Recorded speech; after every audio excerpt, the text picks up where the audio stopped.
안녕하십니까. 안녕하지 않으신가요? 안녕하시죠?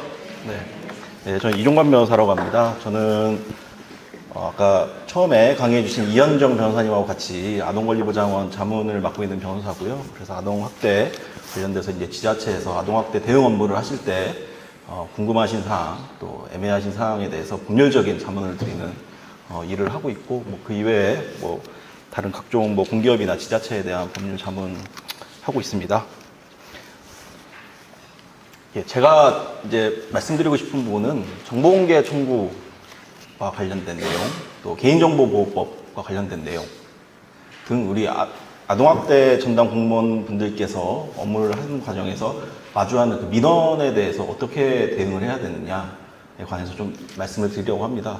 이 아동학대 사안이 아까 앞서서 이현정 변호사님께서 말씀해 주셨듯이 가정 내에서 벌어지는 경우가 많잖아요. 옛날에 가정폭력 같은 경우에도 지금이야 이제 가정폭력 하면은 언론에도 나오고 중재이지만 옛날에는 우리 집안에서 내가 때리고 내가 내 자식 때리겠다는데 무슨 상관 뭐라 하노 막 이러면서 막 이렇게 경찰이 와도 개입하기 쉽지 않고, 아동학대도 마찬가지입니다. 이렇게 가정 내에서 아니면 교육기관 내에서 이루어지는 일이고 아동과 밀접한 일을 하는 사람들이기 때문에 아동학대로 처벌을 받게 되면 가정에서 문제가 있다면 양육권이나 친권과 관련된 문제가 생길 수 있고, 아동과 관련된 업무를 하는 사람이랑 그 일을 하는데 문제가 생길 수 있기 때문에 굉장히 민감하겠죠.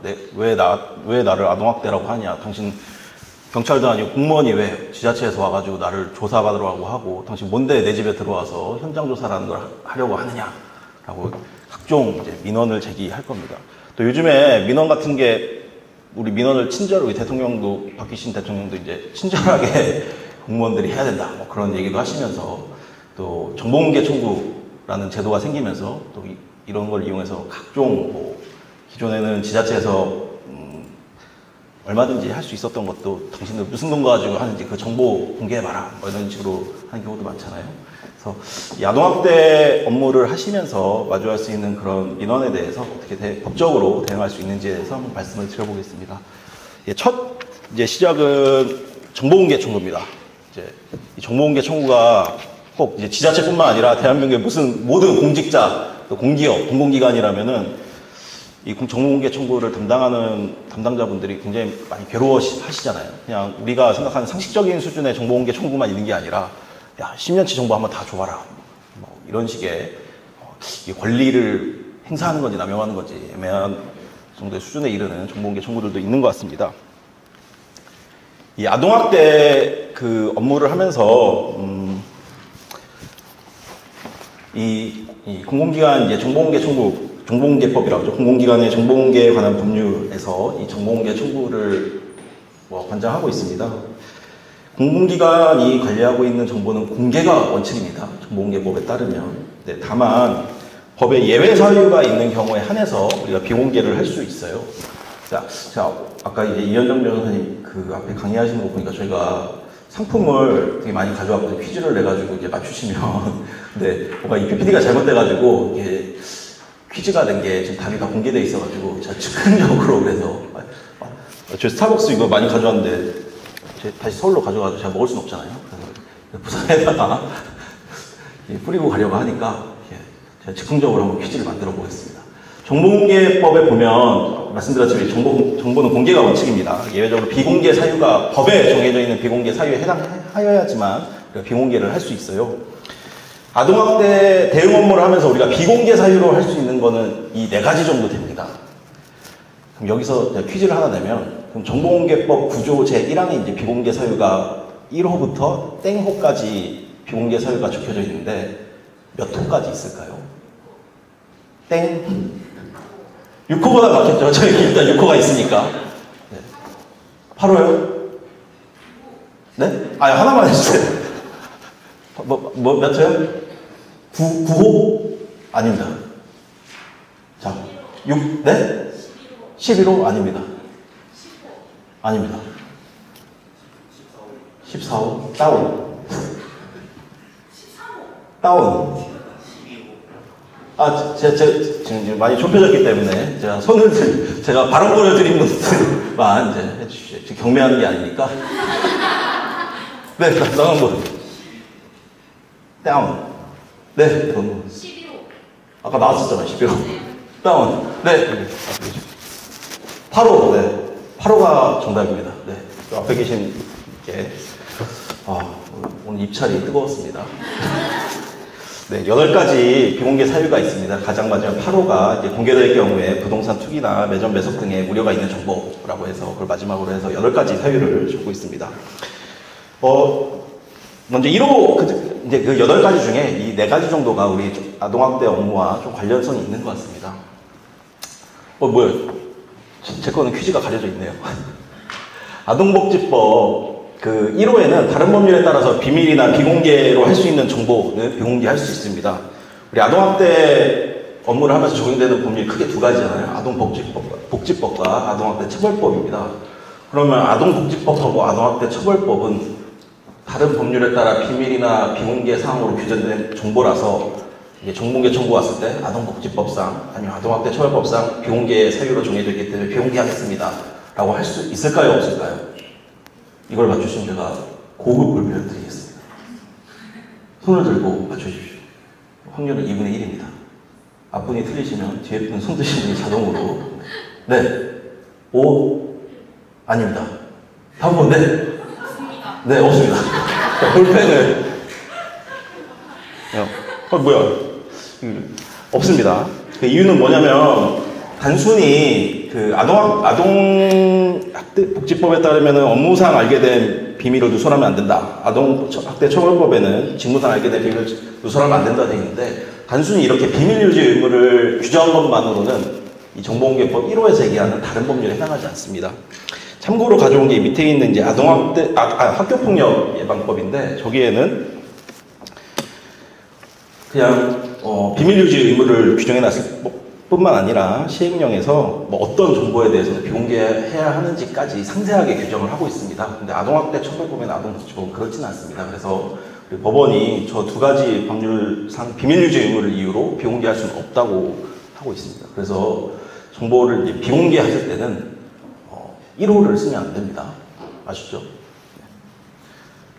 자, 그럼 3호로 한번 가보겠습니다. 공개될 경우 국민의 생명, 신체 및 재산 보호에 현저한 지장을 초래할 우려가 있는 정보라는 거예요.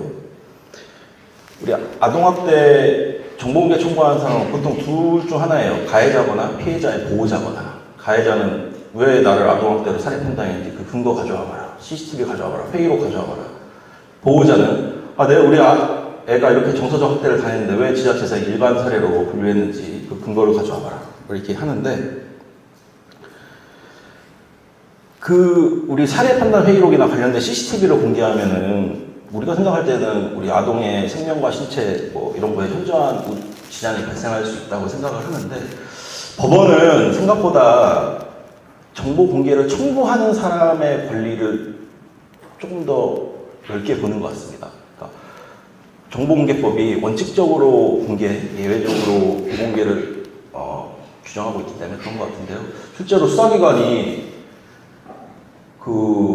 우리가 봤을 때 수사기관에서 작성한 그 피의자 신문조사 같은 거 외부로 나가면 안 될 것 같은데 정보공개 청구를 해서 수사기관에서 안 된다는 거 비공개 결정을 한 거예요.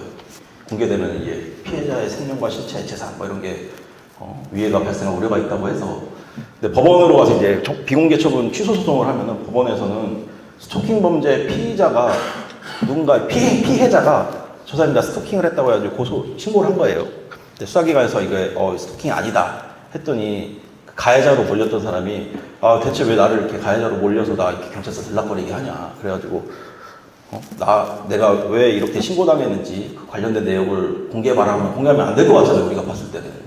근데 당연히 피해자의 인적사항이나 이런 걸 가리고 공개하라고 이런 결정이 나기도 하거든요. 우리가 생각하는 것보다 법원은 공개 사유를 폭넓게 보고 있다 하는 겁니다. 그래서 3호도 좀 애매합니다. 우리 아동의 생명과 신체 재산을 보호하기 위해서 공개하면은 현저한 지장이 발생할 수 있다라는 사유로 비공개하기 좀 애매한 것 같습니다. 이제 5호도 가장 많이 하시는 것 중에 하나인데, 그 많이 들어오는 정보공개 청구 중에 하나가 이제 지자체 사례 판단 회의록을 한번 공개해 달라라는 청구가 많습니다. 지자체에서는 오호 의사결정 과정에 있는 사항이라서 공개하면 안 된다라는 사유를 가지고 많이들 비공개를 합니다. 실제 사례를 보면 민원인이 뭔가 이게 뭐 해보고 싶은 거예요. 그래서 사업을 하려고 했는데 이 인허가 신청을 했더니 이제 그 지자체에서 불허를 한 거죠. 불허를 하면서 그냥 불허를 한 게 아니라 애매하니까 자문을 맡고 있는 변호사한테 야 이거 이런 인허가 신청이 있었는데 허가해줘도 되냐? 라고 했더니 안 된다 한 거죠, 변호사가. 그때 그 변호사 이름 좀 알려달라 이렇게 한 거예요, 그 민원인이. 그건 안 된다고 했습니다. 막 변호사 사무실 찾아가지고 막 이렇게 뒤집어 막 그럴 수도 있잖아요. 네가 뭔데 내가 사업하려는데 막 이렇게 그러냐 그러면서 그런 사유 때문에 비공개하라고 했는지 모르겠습니다. 아무튼. 근데 반대로 사례관리 대상자가 왜 내가 사례관리 대상으로 내 행위가 아동학대로 사례 판단됐는지 회의록을 알려달라고 공개해달라고 했을 때는 공개하라는 결정들이 다수 있습니다. 그래서 오후도 사실 비공개 사유 삼기에 좀 애매한 면이 있습니다. 두 번째로는 사례 판단이 다 끝나면은 의사결정 과정에 있다고 보기 어렵습니다. 물론 이제 단서 조항에서 의사결정 과정에 있는 걸 준하는 사유, 그러니까 이미 사례 판단 회의가 끝났더라도 이게 공개되면 업무의 공정한 수행에 지장이 있다고 보기도 하는데 과연 그런지 뒤에 가서 한번 살펴보겠습니다. 이제 마지막으로 6호입니다. 우리가 너무 잘 알고 중요성에 대해서 너무 잘 인지하고 있는 개인정보와 관련된 걸 들어서 비공개를 많이 하고 있습니다. 자, 개인정보가 뭐냐 하면 개인정보에 대해서 개인정보보호법에 자세하게 설명이 되어 있습니다. 성명, 주민등록번호 뭐 이런 것들 개인을 알아볼 수 있는 정보를 개인정보라고 하고 그 이외에 해당 정보만으로 개인을 특정할 수 없다고 하더라도 다른 정보와 결합해서 개인을 알아볼 수 있는 정보도 개인정보입니다. 또 개인에 관한 사항 공개가 되면 제 사생활 같은 거 뭐 이렇게 유추해 볼 수 있고 이런 것도 다 개인정보입니다. 그래서 범죄 경력, 조회 회보서 개인정보지 않겠습니다. 제가 알고 봤더니 막 이렇게 전과가 많은 거예요. 변호사라고 해가지고 와서 강의했는데 저의 그 사회적 지위도 없긴 하지만 제가 뭐가 되겠습니까? 이런 것도 다 개인정보입니다. 성명, 주민등록번호 같이 개인을 알아볼 수 있는 개인정보를 근데 특별히 어떤 정보라고 법에서 명시하고 있거든요. 혹시 어떤 정보인지 아시는 분 계신가요?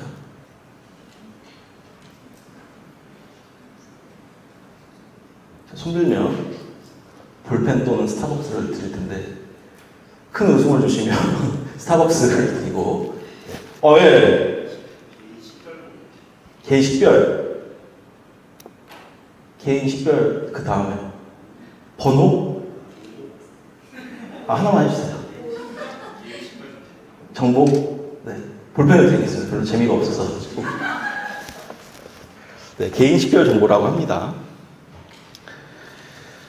근데 이 개인 식별 정보를 포함해서 이런 개인 정보가 포함된 사항이더라도 공개하는 것이 공익이나 어떤 거에 부합하고 어떤 거에 필요하다고 인정이 되면 개인정보더라도 공개를 해야 돼요.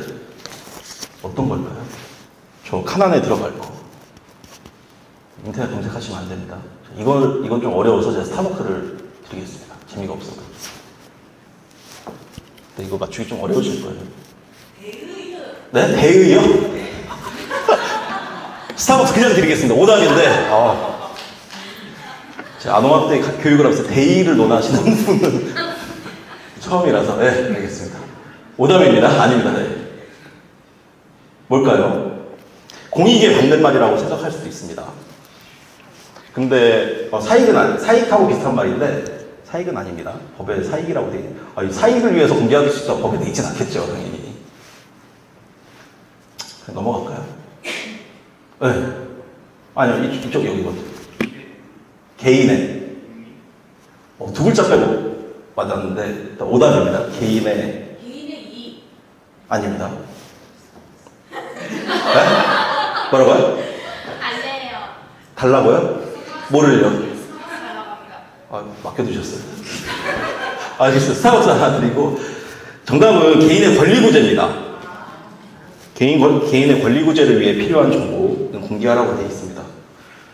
그래서 심지어는 수사 기록에 첨부된 CCTV 영상도 우리가 함부로 원래 CCTV 보여주면 안 되잖아요, 요즘에. 저만 찍힌 게 아니라 딴 사람들도 찍고 하니까. 경우에 따라서는 공개하라는 경우도 있습니다. 근데 이 판례는 뭐 경우에 따라 막 이게 다른 건 아니고, 그 막 뭐 사안에 따라서 막 이랬다 저랬다 법원이 그러는 건 아니고, 앞에 공개하라고 했던 사안은 그 피해 아동이 만 2세입니다. 그래서 CCTV를 보지 않는 한 다른 객관적인 증거나 피해 아동의 진술을 통해서 피해 사실을 확인할 수 없는 경우였어가지고 이제 CCTV까지 공개하라고 했던 게 아닌가 싶습니다.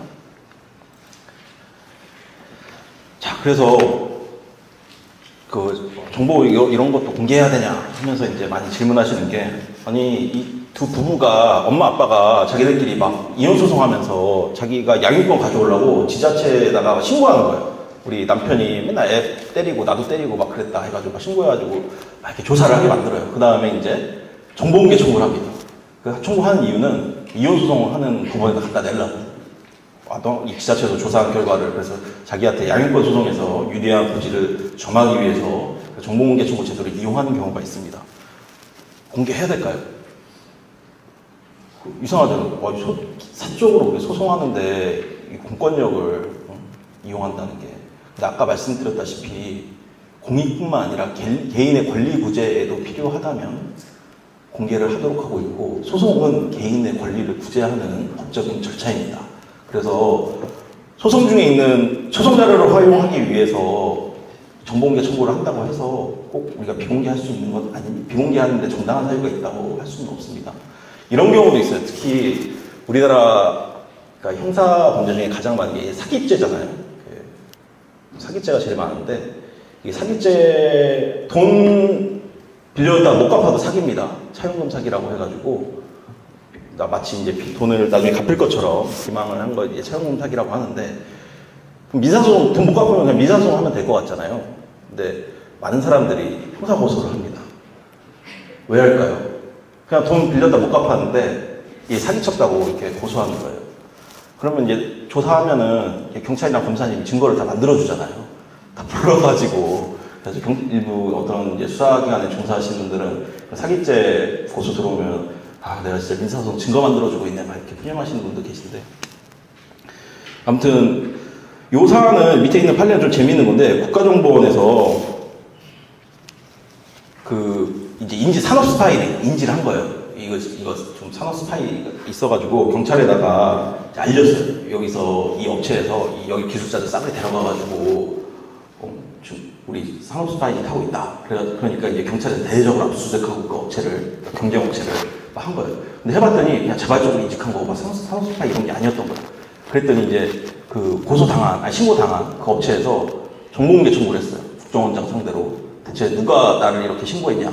그랬더니 당연히 국정원에서 안 알려주고 신고자 정보를 보호해야 되니까. 근데 법원에서는 알려주라 했습니다. 이름하고 주소까지. 왜냐면 이 사람의 허위 신고로 이 업체는 막 압수수색 당하고 막 언론에 오르내리고 했잖아요. 그러니까 이건 극단적인 사례지만 그 권리구제라는 목적으로 정보공개 청구를 하는 경우에 무조건 우리가 비공개할 수 있다는 건 아닙니다. 또 한 가지 예를 들어보면, 이걸 모르시는 분들이 많은데, 어떤 이제 그 아동과 관련된 시설 안에서 그 시설장이 맨날 막 아동들을 겉으로는 막 착한 사람인 척 하면서 막 아동들을 학대하고 때리고 막 욕하고 막 이런 거예요. 그러니까 가면을 쓴 사람이죠. 근데 거기 있던 이제 시설에 종사하던 뭐 선생님이나 이런 분이 신고를 했어요. 진짜 큰 마음 먹고 이 시설장이 알고 실제로 악마다 막 이러면서. 그래가지고 이제 아동학대 신고를 한 다음에 조사가 다 끝나서 이제 그 시설장에 처벌받고 했어요. 그 신고한 사람 입장에서도 궁금할 거 아니에요. 그 결과나 이런 게. 그래서 이제 정보공개 청구를 한 거예요. 내가 이렇게 해서 신고했던 사람인데 이 시설장에 대해서 어떤 처분이, 지자체에서는 어떻게 사례 판단했는지 뭐 이런 걸 할 수 있잖아요. 해야 될까요? 안 해야 될까요? 공개를. 그보다 더 먼저는 이 신고한 이 선생님의 법적인 지위는 뭘까요? 이거 맞추면 제가 또 스타벅스 드리겠습니다. 모르겠어요. 진짜 내가 이 공익적인 목적으로 이 시설 안에 있는 잘못된 거를 이제 신고를 했잖아요. 그 시설장, 이 사람의 법적인 지위는 뭘까요? 배신자요? 네? 제보자요? 아, 법적인 지위, 법도 있습니다. 공익. 조금 비슷했는데, 저 중간이께는 볼펜을 드리는 걸 하겠습니다. 네. 너무 멀리 가버렸어, 갑자기. 배신자, 내부고발자, 네.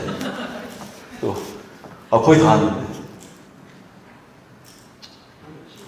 공익. 예, 맞습니다. 공무원분께는 스타벅스 드리겠습니다. 공익신고자예요, 공익신고자. 공익신고자라서 공익신고자법에 보면은 공익신고자에게는 그 결과를 정보공개 청구를 안 해도 알려주게 돼 있어요. 네, 아동학대, 그래서 아무거나 이제 신고한 게 공익신고는 아니고 그 어떤 법률에 따른, 그러니까 어떤 행위들을 신고했을 때가 공익신고자인지 이제 다 법에 써 있는데 아동학대를 신고하는 것도 공익신고에 해당합니다. 그래서 그 아동학대를 제3자가 신고했던 사람이 정보공개 청구를 해달라 했을 때 그 사람은 공익신고자라서 공개해줘야 될 의무가 있습니다. 정리를 이제 좀 해볼 건데요. 그럼 뭘 다 공개해야 되는 거냐. 법원은 공개 의무를 좀 폭넓게 보는 경우가 있습니다. 경향이 있습니다. 근데 이제 여기 강의 듣는 분들끼리 이제 얘기니까 뭐 녹음하거나 녹화하시는 분 안 계시니까 이제 저희끼리 이제 하는 얘기면 사실 정보를 공개해서 비공개해서 문제가 생기는 경우보다는 공개해서 문제가 생기는 경우가 있습니다. 그래서 제가 아무리 뭐 비공개 공개를 한 게 무조건 하셔야 된다 이렇게 말씀드리기는 어렵고 비공개를 한다면 대신 비공개 사유를 잘 적어야 됩니다. 왜냐하면 소송에 가면은 아까 이제 우리가 1호 안 된다 했잖아요. 1호가 뭐였죠? 아동복지법이나 아동학대 처벌법을 이유로 우리가 비공개할 수 없잖아요. 근데 우리 잘 모르셔가지고 비공개 결정을 하면서 구조 1항 1호에 따라서 비공개합니다. 이제 소송까지 가잖아요. 근데 알고 봤더니 이제 알게 됐어. 이 강의를 듣고 좀 유익한 강의죠. 강의를 듣고 1호 내가 잘못 써냈구나 해가지고 이제 소송 수행을 하시면서 6호에 이거 개인정보가 포함되어 있으니까 6호에 사유도 추가합니다 하면은 추가가 안 됩니다. 기초적 사실관계에 동일성이 없어서. 그래서 처분 사유를 잘못 적어냈기 때문에 공개를 하는 걸로 결정이 날 수도 있는 겁니다. 그러니까 진짜 공개나 비공개 사유가 있고 없고가 아니라 우리 지자체에서 비공개 사유를 잘못 고지해가지고 공개를 해야 되는 경우 그런 일은 없어야 되잖아요. 그래서 아동학대와 관련된 어떤 청구인이 어떤 절차에서 어떤 자료를 요구하는지에 따라서 어떤 비공개 사유를 적어내는 게 적법한지를 숙지하고 있는 게 이 개개 사안마다 공개할 수 있다, 비공개할 수 있다를 판단하는 것보다는 더 효율적이고 좋을 것 같습니다. 그래서 이게 이미 잘 정리가 되어 있습니다. 우리 아동권리보장원에서 발간한 그 사례와 법제로 살펴보는 그 아동학대라는 책인데요. 그래서 이거 비밀품이라서 뭐 책장 살려고 제가 가져온 건 아니고 이거 보건복지부랑 아동관리보장원에서 발간한 책자입니다. 이 책자에 보시면 각 그 사안별로 어떤 상황에서 어떤 청구인이 어떤 정보공개 청구를 했을 때 어떤 비공개 사유를 삼을 수 있는지에 대해서 이렇게 잘 나와 있습니다. 예컨대 아까 신고자 외 사람이 뭐를 한번 예로 볼까? 판단 및 조치 결과에 대해서 비행자가 우리 남편이 우리 조카가 이렇게 아동학대 당했다 했는데 그 사람이 했는지 알려주세요 했을 때는 6호 이 안에는 이 사람의 개인정보나 그리고 이 가해자가 어떤 행위를 했는지 알게 되면 사회적 비난 가능성이 높잖아요. 그래서 어떤 몇 호의 사유를 가지고 비공개할 수 있는지에 대해서 이렇게 정리를 해놨습니다. 그래서 이런 걸 참고하셔서 적어도 우리가 비공개 사유를 잘못 적어내가지고 공개를 하게 되는 결과는 피할 수 있을 것 같습니다. 그래서 정보공개 청구를 할 때 청구인의 지위나 청구의 목적, 권리구조와 관련된 사안인지 개인정보가 포함되어 있는지 이제 고려하셔서 비공개를 할 수 있고요. 정 어려우면은 정보공개법에도 있습니다. 지자체마다 심의위원회가 있는데 심의위원회의 판단을 받음으로써 좀 공개를 하더라도 심의위원회 판단을 받음으로써 공개에 따른 좀 부담을 좀 덜 수도 있을 것 같습니다.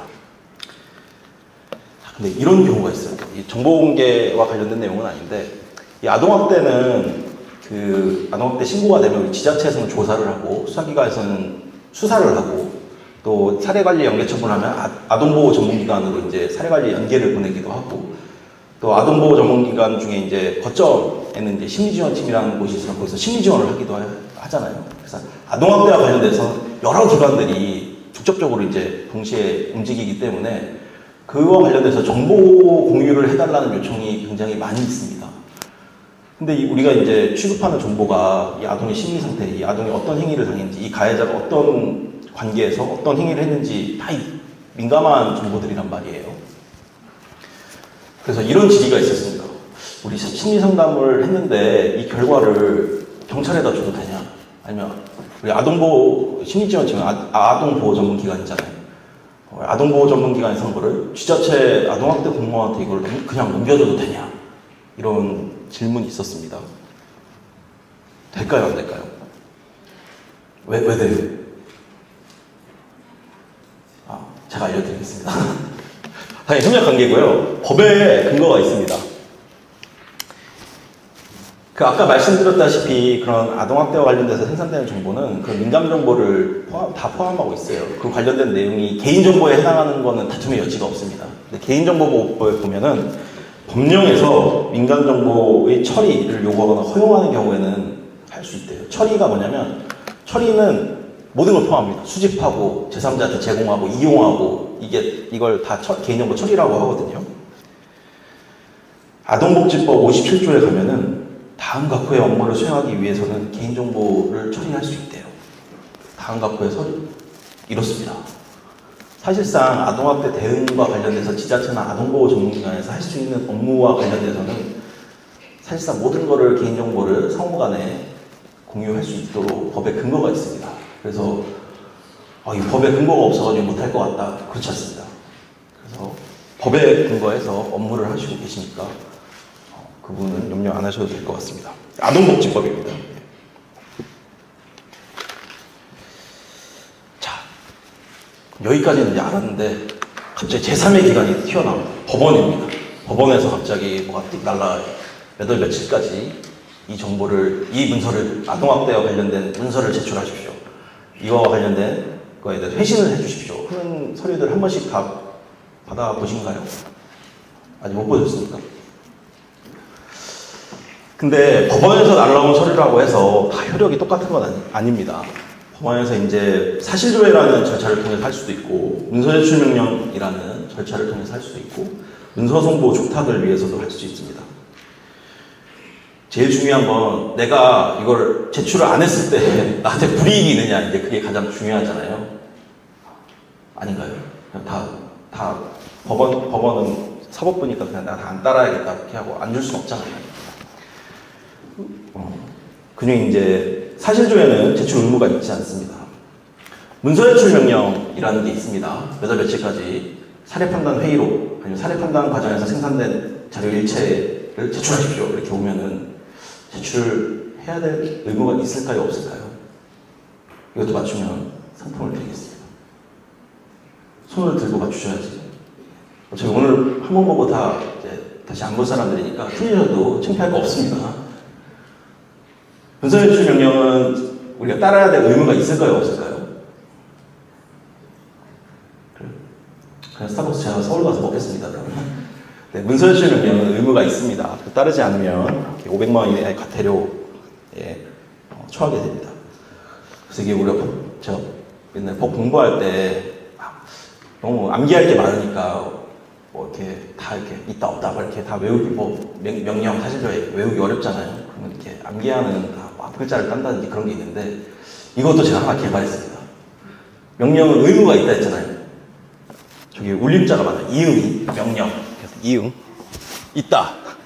사실조회 시옷 이렇게 이 시옷자를 교차하면 없다. 그래서 그렇게라도 한번 기억해 볼 수 있을 것 같습니다.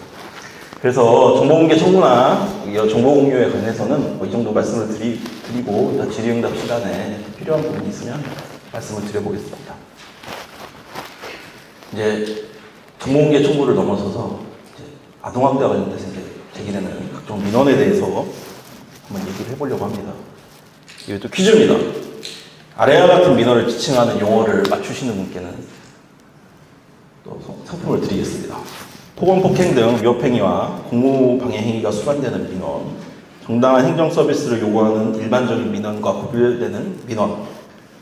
네, 이런 민원을 뭐라 할까요? 이게 그냥 제가 만들어낸 단어가 아니라 이거 행정안전부랑 고용노동부에서 실제로 제정한 용어입니다. 악성이요? 아닙니다. 악성민원이라고 하면 민원이 그럼 내가 악성민원이냐 그러면서 더 민원을 제기할 거 아니에요. 그래서 고안해낸 예, 특이민원 맞습니다. 손을 드신 분께 스타벅스를 드리겠습니다. 네. 그래서 이게 원래는 악성민원이라고 하면은 그 민원이 내가 악성이냐 그러면서 더 민원을 제기하니까 행정안전부에서 특별민원이라고 했어요. 그랬더니 그 민원인들이 자기가 특별한 줄 알고 이렇게 민원을 멈추지 않았다는 거예요. 그래서 이제 2022년도부터 특이민원이라는 이름으로 이제 정리가 됐습니다. 제 친구는 이제 공무원인데 그냥 아동학대 전담 공무원은 아닙니다. 강남구청, 서울의 강남구청에 이제 근무를 하는데요. 근데 그 친구도 이제 민원을 담당합니다. 정모주무관인데요. 그 친구가 다른 자치구에 있다가 이제 강남구청으로 전입한 다음에 민원 업무를 맡았더니 그 친구가 그러더라고요. 와, 여기 왔더니 민원인분들께서 한결같이 단 한 명도 빼지 않고 하는 말이 있다. 자기를 찾아와서. 내가 세금 얼마 낸 줄 알아? 뭐 그런다는 거예요. 강남구청에 찾아오는 민원인들은. 자, 그 정도 이제 하고 말면 괜찮은데, 이제, 공무집행을 이제 방해하거나 그런 수준에 이르는 이제 일명 특이민원들이 있습니다. 민원을 이제 우리가 아동학대 조사 같은 걸 하면 와가지고 이제 조사받으면 되는데, 그냥 핸드폰 대놓고 올려놓고, 나 당신 얘기하는 거 좀 녹음 좀 하랍니다 하면은 되게 위축되잖아요. 와가지고 다 녹음한다 그러면. 이거를 제지할 수 있을까요? 요즘에는 경찰서 가서 경찰한테 조사받으면서도 녹음기를 켜놓습니다. 경찰이 아니라 피의자가 그러니까 잘못해서 온 사람이. 사실 쉽지 않습니다. 앞에 그 전반부 강의에서 들으셨다시피 대화 당사자 사이에 녹음하는 것은 불법이 아니에요. 녹음할 수 있어요. 상대방 동의 없이 경찰관이나 그 조사하시는 공무원 동의 없이 녹음을 할 수 있습니다. 그래서 대신 특히 우리 아동학대 전담 공무원들은 이제 개방된 공간에서 우리 업무하시잖아요. 그렇게 할 수 있을 것 같아요. 우리 둘 사이에 대화가 녹음되는 건 상관없는데 옆에 이제 다른 근무하시는 다른 공무원분들 목소리가 녹음되면 그건 통신비밀보호법 위반일 수 있잖아요. 그래서 그런 거를 고지하는 방법으로 녹음하는 걸 제지할 수 있다. 라고 제가 다른 부처에 가서 이제 말씀을 드렸고, 그렇게 해서 이제 제 녹음기를 끄시는 분이 계시고, 뭐 법도 모르네 이러면서 하는데, 아무튼 법으로 강제하기는 어려운 면이 있습니다.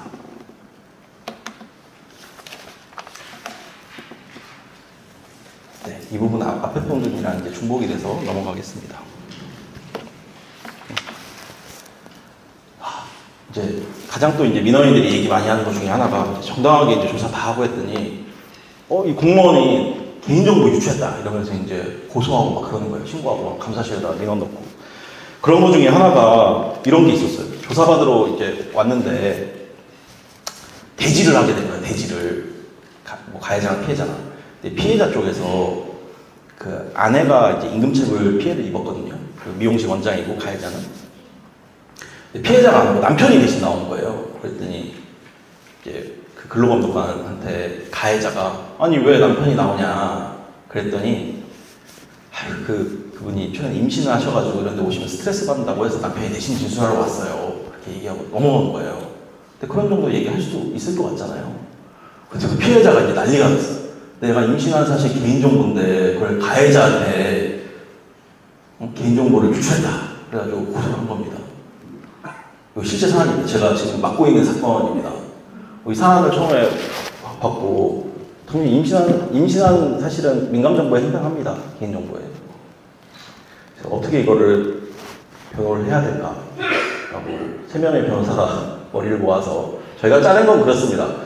이게 임신을 했다는 사실이 우리가 업무상 취급하면서 알게 된 개인정보라고 보기는 좀 어려운 것 같습니다. 그러니까 개인정보 그 처벌법에 따라 개인정보보호법에 따라 개인정보 처리자의 지위에서 이 개인정보를 임신 사실을 막 수집한 게 아니라 업무하다 우연히 알게 된 거잖아요. 그 개인정보 유출의 고의 없이 그 정도는 알려줄 수 있다 해서 무사히 잘 넘어갔습니다. 네, 이 개인정보 관련된 건 너무 민감하기 때문에 항상 조사할 때 피해자나 가해자의 인적사항, 알려진 사항 이외에는 오픈하지 않는 게 좋은 것 같습니다. 그렇습니다. 그래서 공무 수행 과정에서 수많은 우리가 개인정보들을 취급하는데 개인정보보호법 위반으로 처벌까지 이르려면은 개인정보 누설이나 유출의 고의를 가지고서 일부러 개인정보 빼내야지 개인정보보호법 위반입니다. 어떤 경찰관이 위층 사람들이 너무 층간소음이 심한 거예요. 그래가지고 뭐 경찰관들은 보는 게 있대요. 자기네 단말기로 이름이랑 뭐 넣으면 그 사람 신상정보가 이게 뜨는데 위치에서 누가 이렇게 뛰는지 한번 보자. 납작이나 한번 보자. 그래가지고 자기 단말기에다가 위치 주소 넣어가지고 누가 전입신고되는지 확인했다는 거예요. 그래서 개인정보보호법 위반으로 처벌됐습니다. 또 중앙부처에서 어떤 계장님이었나? 분이 자기 부처에서 누가 코로나에 옛날에 그랬잖아. 코로나 걸리면은 누구 어디 사는 누구 동선 같은 거 추적하고 그랬잖아요. 그 같은 부처에서 코로나 걸리신 분이 나온 거예요. 그랬더니 자기네들 그 내부 사이트에서 이름 치면 이제 그 공무원 정보 나오는 거를 캡처해가지고 뿌린 거예요. 단톡방 같은 데다가. 개인정보 유출로 처벌받으셨습니다. 그래서 이 정도에 이르러야지 개인정보 유출로 처벌이 되는 것 같습니다. 그럼 공무상 취급한 정보 다 공무상 비밀이냐? 그래서 개인정보 누출 말고 공무상 비밀 누설죄로도 처벌되는 경우가 있는데 그렇지 않습니다. 근데 반드시 법령이나 이런 데서 비밀로 규정했다고 하거나 비밀로 분류했다고 해서 그런 것들만 공무상 비밀에 해당하는 건 아닙니다. 비밀로서 보호할 필요성이 있거나 알려지지 않았거나 아니면 이 누설되면 국가 기능을 마비하거나 뭐 이런 거에 해당된다면 그것도 공무상 비밀 누설일 수 있습니다. 그래서 질의하시는 것 중에 많은 것 중에 하나가 다른 공무원한테 이 공무상 이제 내용을 알려주면 다 비밀 누설이냐? 그렇진 않습니다. 아까 말씀드렸던 요건에 해당하는 공무상 비밀에 해당을 해야 되고 누설의 고의가 있어야 됩니다. 그리고 업무와 관련돼서 그 관련 내용을 공유하는 것은 공무상 비밀 누설에 해당하지 않습니다.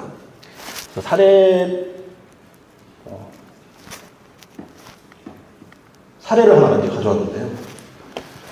이제 검찰청에 수사관이었어요. 수사관인데 진정을 당한 거예요. 대검에다가 이 공무원이 막 뇌물 먹고 막 그랬다.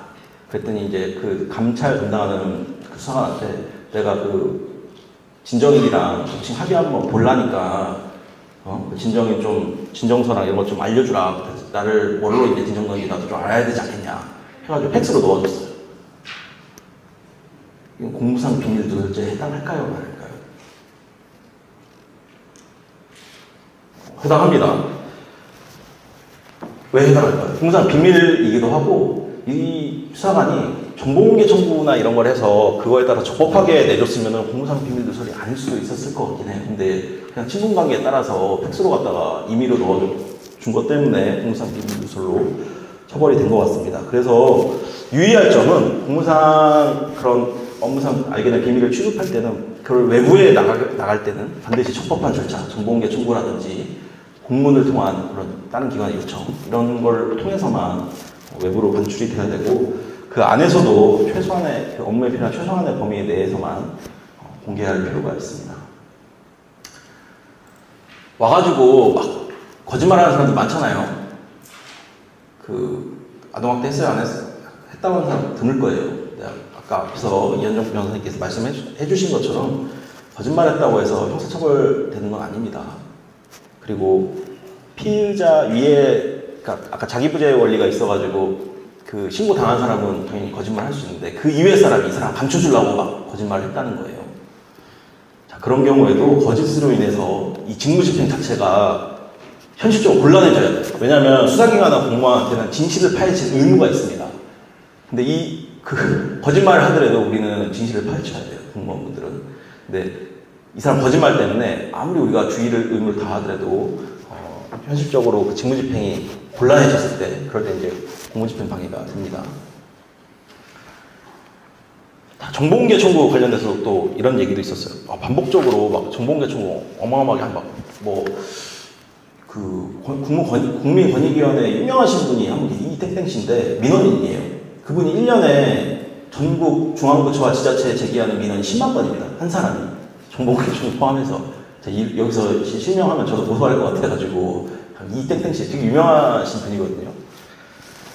근데 이렇게 반복적으로 정보공개 청구를 하거나 하는 것만으로는 이렇게 공무집행 방해로 처벌되기 좀 어렵습니다. 그래서 그렇고요. 가장 또 이제 공무원분들이 궁금해하시는 분들이 나를 이렇게 신고한 사람 나 무고죄로 어떻게 해보고 싶다라는 거다. 정당하게 공무 수행했는데 나를 이렇게 무고죄로 막 이렇게 신고를 했으니까 개인정보 유출했다 그러고 그 중에 하나가 이제 국민신문고에다가 진정을 올리는 경우들이 있어요. 이 공무원이 돈 받고서는 나 아동학대 안 했는데 아동학대 한 거로 나 몰아가고 있습니다. 하면 그것도 무고죄가 될까요? 안 될까요? 됩니다. 꼭 수사기관에 형사처벌을 하도록 허위신고하는 것뿐만 아니라 공모소에 징계처분을 받게 하기 위한 목적에서 허위사실을 신고하는 것도 무고죄에 해당합니다. 그래서 국민권익위원회에 진정을 넣는 것도 무고죄에 해당할 수 있습니다. 그럼 국가인권위원회 어떨까요? 국가인권위원회에다가 우리가 정당하게 조사 다 했는데 나 인권 침해당했어요. 그것도 허위사실을 신고한 거라면 무고죄에 해당합니다. 이런 경우가 하나 있었습니다. 뭔가 우리가 과태료 같은 거 처분, 신고 의무자 같은 분들이 신고 의무 이행하지 않았을 때 우리가 과태료 처분할 수 있잖아요. 근데 과태료 안 받아보셨나요? 과속하고 이러면 막 경찰서에서 날라오잖아요. 그래서 과태료 청구서 제중 뭐 이렇게 해가지고 아니면 뭐 늦게 내면은 가산세 나온다 막 이렇게 해가지고 앞에 봉투 앞에 거 찍혀가지고 날라오잖아요. 그래가지고 어느 부처에서 이 사람이 자료 제출 의무를 다 하지 않아가지고 과태료 처분서 제중해가지고 보낸 거예요, 우편으로. 근데 이분이 이 공무원을 국민권익위원회에다가 신고했어요. 이 사람이 봉투에다가 대문짝만하게 과태료 이렇게 제중 이렇게 써있어서 자기 사생활이 노출됐다는 내가 과태료나 내는 사람인 것처럼 주변 사람이 알면 어떻습니까? 사생활의 비밀과 자유가 침해된 것 같으신가요? 아닌가요? 저도 아니라고 생각합니다. 저는 더 밀접한 거는 신체의 자유, 아니면 일반적 행동 자유권. 결혼하신 분들 아시겠죠? 이 우편함에 과속해가지고 날라오면 이렇게 잘 숨겨야 되잖아요. 집사람이 보면은 또 과속해가지고 이걸 날라오게 하고 그래서 이제 찾기 뺏기고 저의 일반적 행동 자유권이 제약이 되잖아요. 또 3일 동안 외출 금지하면 신체 자유도 구속이 되고 더 심한 경우에는 이제 생명권까지 위협을 당할 수도 있습니다.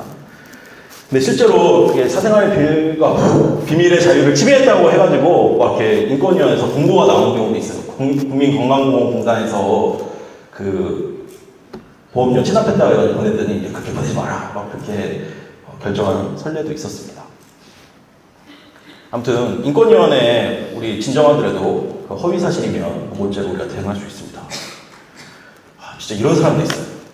이렇게 모욕죄라는 게 막 사람들이 이제 욕하면은 처벌된다는 걸 아는 사람인 거예요, 이 사람이. 그랬더니 사무실로 팩스로 김땡땡 주무관 쓰레기 막 이렇게 해가지고 팩스를 막 100장씩 막 보내는 거예요. 막 다다다다다 막 나오게. 이거는 명예훼손이나 모욕이 될까요? 됩니다. 그래서 실제로 처벌된 사례가 있었어요. 누구나 그 사무실 공간은 왔다 갔다 하고 볼 수 있는 사람이잖아요. 근데 누가 이렇게 딱 봤는데 김땡땡 주무관이 막 조사 때 똑바로 안 하고 맨날 직무유기하는 공무원이다 했을 때 공연성이 있다고 해서 실제 처벌된 사례가 있었습니다. 이거 실제 사안입니다. 네.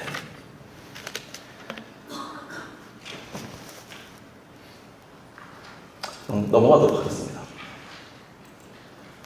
공무원의 시신낭부 이런 경우 있습니다. 오늘 강의를 듣고 가서 누가 저희 이제 법무의 로고스 홈페이지에 이종관 변호사님 강의 잘 들었습니다 해가지고 글을 올린 거예요. 그래서 제가 기쁜 마음으로 들어갔더니 강의는 개뿔 패소 전문가 이종관 막 이렇게 해가지고 막 누가 저의 명예훼손성 글을 올린 거예요. 명예훼손은 사실적시 명예훼손이 있고 허위사실적시 명예훼손이 있어요. 근데 패소 전문가 그 허위사실이죠. 명백한 그 허위사실인 게 중요한 겁니다. 그래서 허위사실을 저희 회사 홈페이지에다가 올려놨어요. 그러면 명예훼손이나 모욕이 될까요? 경우에 따라 다릅니다. 비공개 글로 해서 올리면 안 될 수도 있고요. 누구나 볼 수 있게 공개로 하면 명예훼손이 될 수 있습니다. 실제로 어느 정부 부처에서 그 공무원의 민원대가 마음에 안 든다 해가지고 어떤 공무원이 너무 감사합니다 하고 사람들이 그럼 다 들어가 볼 거 아니에요. 그랬더니 실제로는 막 이렇게 거짓말로 막 이렇게 써놓은 거예요. 그래서 명예훼손죄가 되는지 문제가 된 사안이 있었습니다. 진정 처리가 늦어진다고 해서 직무유기냐? 제일 많이 하는 거 내 거 왜 빨리 처리 안 해주냐? 너 직무유기야? 너 고소한다 하는데 그렇지 않습니다. 단순하게 늦어진 것만으로 이렇게 직무유기로 처벌되지는 않고요. 이 밑에 가져온 사안은 재미있는 사안인데요. 어떤 공무원이 지자체 군청급에 근무하는 공무원이 소송을 수행하게 됐는데 아무것도 안 한 거예요. 소송이 돼서. 그래서 그 지자체가 패소를 했어요. 근데 직무유기가 아니라는 대법원에서 1, 2심에서는 이제 직무유기라 해서 처벌이 됐다가 대법원 갔을 때 구제를 받았습니다. 그러니까 사실 이분이 그런 사유가 있었습니다. 이분은 20년 동안 농업직으로 있었던 분이에요. 소송 업무 한 번도 안 해봤어요. 20년 만에 왜인지 모르겠는데 갑자기 송무하는 과로 발령을 받으셔가지고 난생 처음 송무 업무를 해보셔가지고 소송이 진행되는지도 잘 모르셨던 거예요. 근데 이런 사람도 직무유기로 처벌받지 않았습니다. 그래서 진정 처리가 아니 우리 조사가 좀 늦어진다 해서 직무유기가 되는 건 아니니까 안심하고 근무하시면 되겠습니다. 그래서 제가 이제 저는 고용노동부에서 이제 특이민원 대응하는 업무를 자문을 하고 있거든요. 고용노동부가 그 민원 업무가 굉장히 많은 곳입니다. 그 근로자와 사용자 사이에 낀 분들이라서 고용노동부에 1년에 걸려오는 전화가 4천만 건이에요. 우리나라 국민이 한 번씩 고용노동부에다 전화하는 정도로 민원성 전화가 많이 들어옵니다.